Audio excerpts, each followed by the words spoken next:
What's going on, YouTube? It's your main man Bishop coming to you again from South Beach, Miami.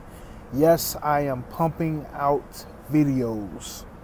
I'm doing that. I'm really doing that. So another thing that was on this massively intelligent big brain of mine, if you ask me, that's what I'm going to say it is. But another thing I wanted to kind of comment on, let me get the valet dude out my video. I wanted to talk about another subject that a lot of people are talking about, which is whether or not new drivers, student drivers, whatever you want to call them, rookies, should be going into lease purchase or owner-operator programs just starting out.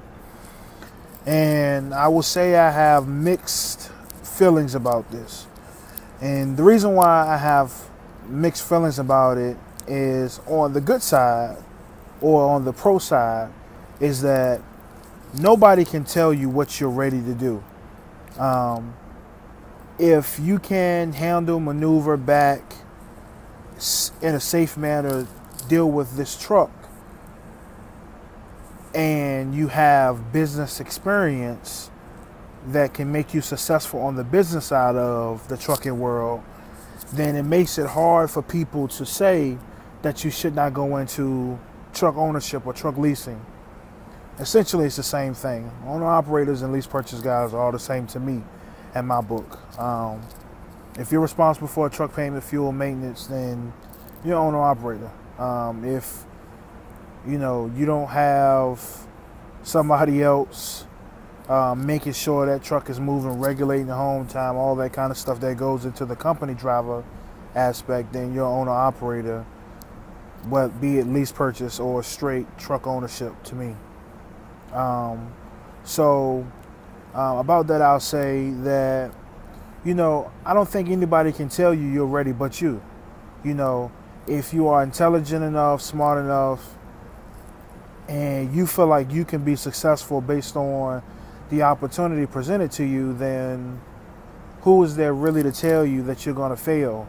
Because there's tons of people who have succeeded doing it that way straight out of school. So I can't say that you can't or you shouldn't.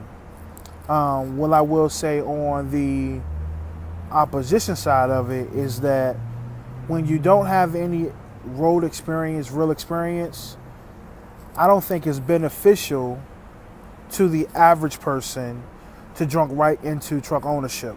And the reason why I say this is, the main thing, number one is, and you'll see it, go look at some of these big companies, they want to put you in a truck for lease purchase, and they want to pay you 80 cents a mile, 85 cents a mile.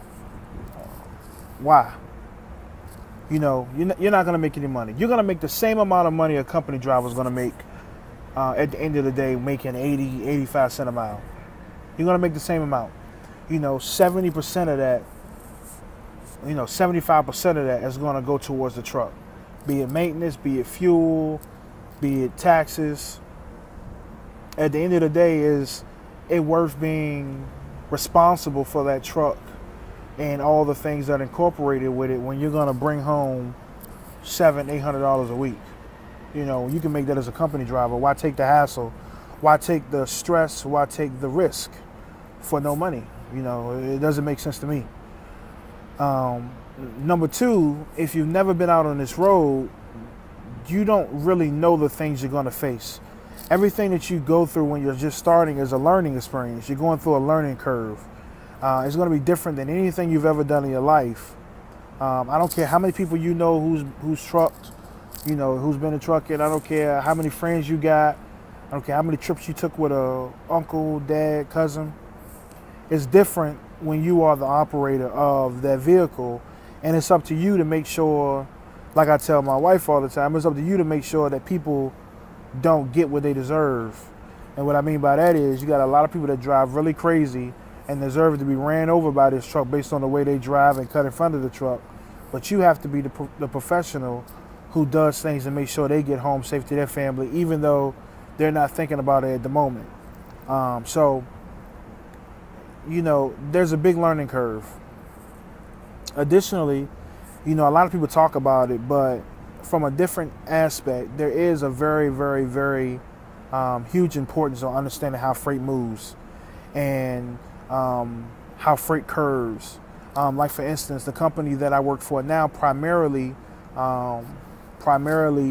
runs paper, be it scrap bales, or be it the big paper rolls they make newspapers and all those things out of.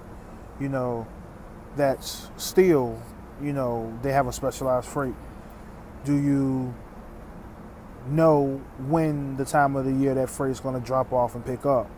So do you really want to get caught up in learning one specific type of freight based on that's all you're going to know? You're only going to know that because you've only going to be hauling from one place, and you don't really know a lot about how freight moves, but where specific freight picks up, where it runs to, when it slows down, when it picks up.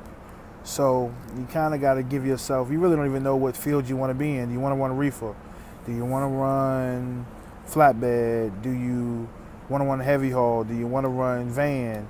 You want to run containers? You want to run hazmat? Do you want to run tanker? You don't know none of those things, honestly. You haven't learned none of that yet. So the whole thing is, do you want to put yourself in a position where you're responsible for that truck payment, that fuel, that maintenance, and you're just jumping into a company that one may have gotten your CDL. So not only do you not know a lot about the industry, but you don't know a lot about the company that you're with. You don't know if that company has steady freight. When you're getting paid by the mile, if you don't move, you don't get paid. There's no breakdown pay. These companies not paying to put you in hotels when your truck goes down. You want to have to stay out 2-3 weeks at a time just to be able to make your payments. All that stuff goes in the part when you're talking about moving this freight. So, that's one of those things where you got to make a decision on whether or not you want to, you want to have that responsibility just coming into the game. So there's two different sides to it. Can you still be successful? Of course. Like I said, there's a success story for everything. There are people who go out, lose legs, lose limbs, and still have superior lives after their accident. So of course it can be done. Anything can be done if the great people who have disabilities can bounce back and still live wonderful lives. So I don't want to say it can't be done. It can be done. But to me, I think that bigger than getting a truck is finding a good company, because when you're getting paid by the mile, you need to be moving. For one, once I leave company, I seek to never ever get paid by the mile again. I want percentage, because that's where the money is. If a company's making $5 a mile off the load, and you make $1.10 a mile as a lease purchase or owner operator, that's all you're gonna make. But if you can get a good load in based on percentage, you can make your whole week off one load. So, that's what I seek to do. I think that with the mileage game is always a hustle. I think you're always fighting from behind, because every week you're gonna have to do so much just to make it. With percentage, you can catch one load or two good loads and be set. So, that's some of the things to think about before you jump into lease purchase straight out of school. And another thing is, a lot of these trucking companies have upside down leases where you end up paying for the truck twice. You can't walk away from the lease, or they want to tear your credit up, but they tell you, it's no money down, don't worry about it. But you have to worry about it. That truck just became the same thing as a house payment. Shoot, most people are paying more for the trucks than they're paying for their houses. So it's something to worry about, and it's something you got to think about before you jump right into a lease purchase owner operator situation. I know most places, truck dealerships won't sell you a truck unless you have a couple years experience anyway. So that may save you from that situation. But with a lot of these companies, if you want to go lease purchase, some of them will throw you in a lease purchase straight out of school with that company, and it's something to be eerie about. It's something to be eerie about, because I look at it this way. the average company is going to pay an owner operator or a lease purchase guy more money if their rules or their stipulations or their requirements are very, very low in order to get someone in a truck, then you may want to think about why.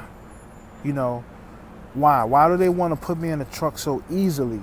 You know, like you said, you know, you're never going to make, you're only probably going to make one bigger purchase in your lifetime other than paying for this truck, which is buying a house. So why would it be so easy just to jump into lease purchasing a truck, or, you know, owner operating a truck from a company? Seems kind of eerie to me. So, you know, you got to think about it. Is it that they can't keep me moving, so they don't want to be responsible for paying the truck payment? You know, is it that they need to be able to feed me less miles and me not to be able to complain because I'm the one that signed up for the greater responsibility? You know, all those things playing a part, you know. And so are there some good companies who probably will put you in a truck initially as a lease purchase or owner operator? Maybe, you know. I'm not going to say they aren't. But as for me, I wouldn't recommend anybody jumping right into it before they've had a little bit of time to even realize if this is what they want to do. You're coming out of school, man. You may hate this. You may hate it. This may be the worst thing you ever did. So, you know, think about it that way. It's your man, King Bishop. Like, comment, subscribe, do your thing. I appreciate y'all time. Peace.